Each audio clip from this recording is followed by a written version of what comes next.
Saudara Ketua DPP PDI Perjuangan yang juga anggota DPR Dapil NTT 1, Andreas Hugo Parera mengomentari rencana Presiden ke-7 RI, Joko Widodo, yang melakukan safari politik ke NTT. Andreas Hugo Parera mengatakan, masyarakat NTT sangat menghargai pendidikan. Oleh karena itu, kalau Jokowi masih punya masalah dengan ijazah, akan jadi contoh yang kurang baik bagi warga NTT. Ia meminta Jokowi berpikir ulang ke NTT karena masih punya masalah dengan keabsahan ijazah.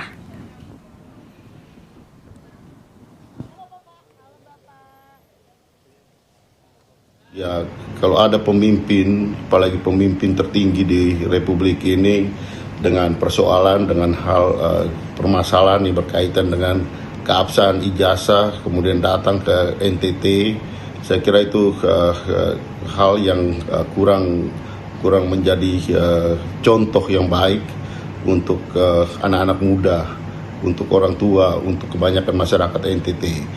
Untuk itu saya kira berpikir ulanglah untuk mau ke NTT dengan catatan persoalan-persoalan yang selama ini masih menggantung.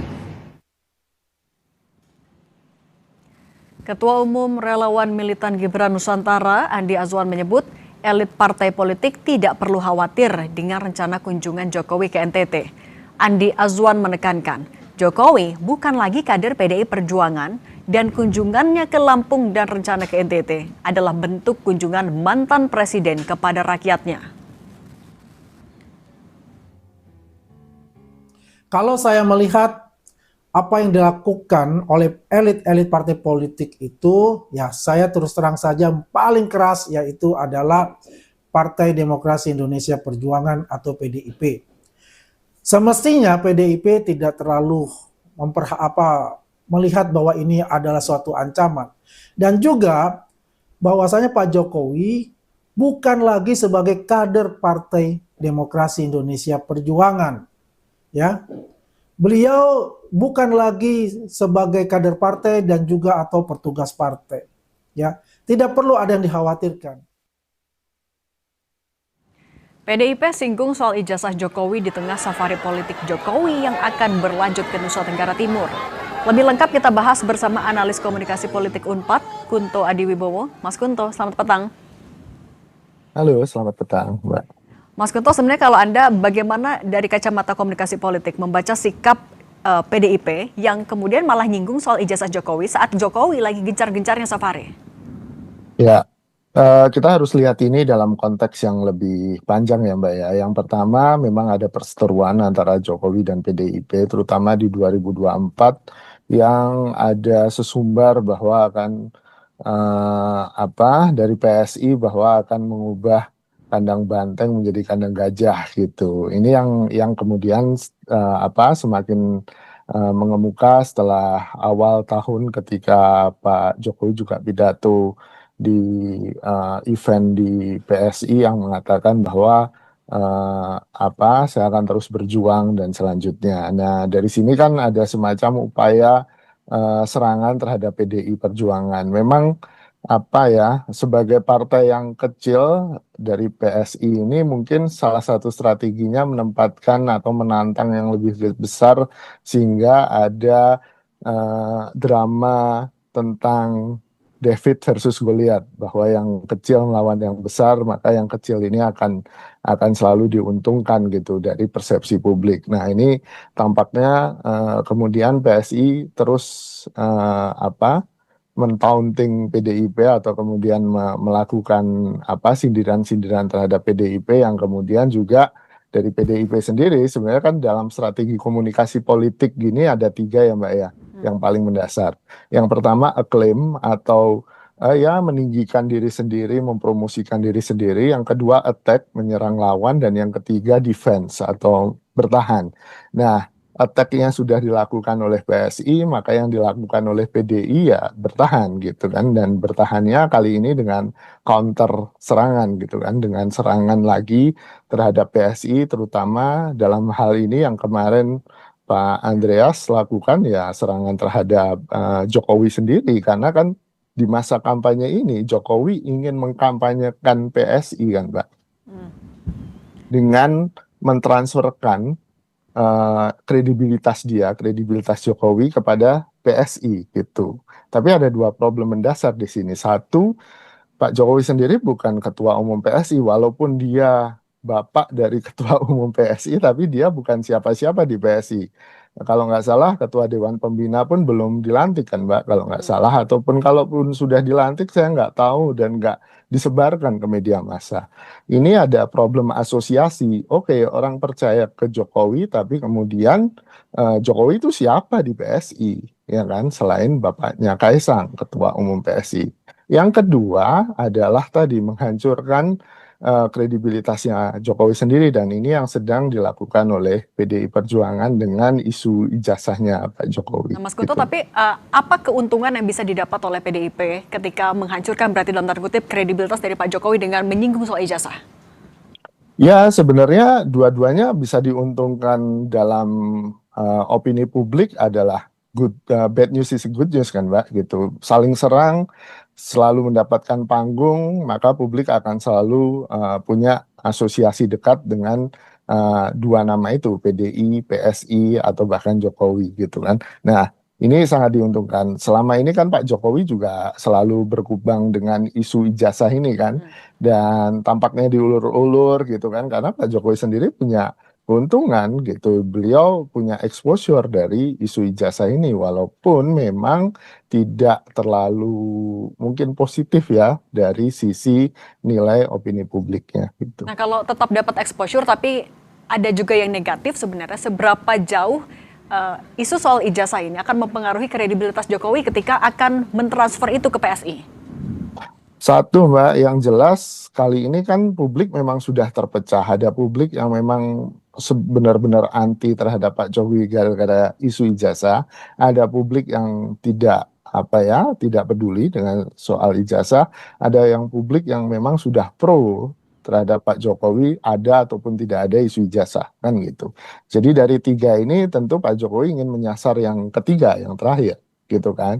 Siapapun yang pro dia akan diajak ke PSI gitu. Paling tidak itu akan menambah pundi-pundi suara PSI nanti, atau paling tidak itu jadi modal untuk kemudian menurut alasan kader PSI atau ketua DPP PSI kan ini untuk verifikasi faktual dulu 2027 kan gitu, walaupun PSI sudah lolos verifikasi faktual 2 kali kalau nggak salah gitu. Mas Kunto, tapi apakah ini juga akan menjadi bumerang bagi PDIP soal ijazah Jokowi? Mengingat PDIP kan juga jadi partai pengusungnya Pak Jokowi ketika berkali-kali dari kepala daerah sampai presiden. Ya, ada resiko itu, Mbak, ada resiko backlash, tapi kan hari ini posisinya secara politik sudah berhadapan-hadapan dan itu diambil resiko itu oleh PDI Perjuangan. Tentu kita tunggu aja. Saya yakin PDI Perjuangan juga punya banyak amunisi untuk Pak Jokowi kan, yang disiapkan untuk melawan atau menyerang balik Pak Jokowi ketika taunting dari PSI itu tetap atau terus dilakukan. Kalau saya sendiri sih lebih prefer PDIP menanggapinya dengan lebih santai dan tidak terlalu meladeni setting dari PSI untuk urusan David dan Goliath ini, Mbak, gitu. Karena apapun kemenangan yang diraih oleh PDI, opini publik akan selalu positif ke yang kecil daripada yang besar gitu. Kalau isu ijazah Pak Jokowi ini sebenarnya akan menjadi beban tersendiri kah untuk pemilu 2029, baik itu mungkin untuk Gibran ataupun untuk PSI?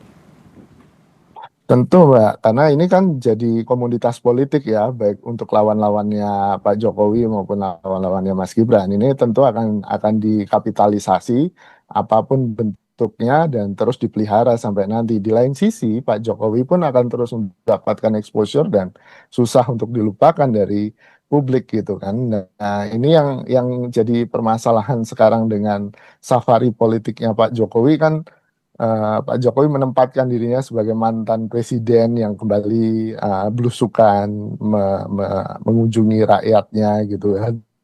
Tapi kan di satu sisi dia jelas-jelas menggunakan baju PSI sebagai juru kampanye dari partai politik yang sebenarnya dia nggak punya jabatan apapun di dalamnya, dan menurut saya itu yang perlu diperjelas gitu. Kalau selain dari exposure yang mungkin didapat oleh pihak-pihak yang terlibat atau menyinggung soal ijazah itu sebenarnya, Mas Kunto, tapi kalau soal PDIP, keuntungan mereka apakah akan mendapatkan keuntungan elektoral secara langsung kalau terus menyinggung ijazah Pak Jokowi ini? Tentu tidak, Mbak, gitu. Tentu tidak. Itu kan cara untuk bertahan, dan ada banyak strategi bertahan yang lain kan selain dengan counter attack. Menurut saya yang dilakukan PDI sekarang ya sifatnya counter attack sporadis, belum sistematis gitu kan. Pada akhirnya ya perlu kemudian yang menurut saya efektif adalah kemudian ya menahan Pak Jokowi ataupun kader-kader PSI di akar rumput dengan cara kader-kader PDI yang top gitu kan juga ikut turun di tempat-tempat yang sudah dikunjungi oleh Pak Jokowi, istilahnya dibasuh lagi lah Mbak gitu.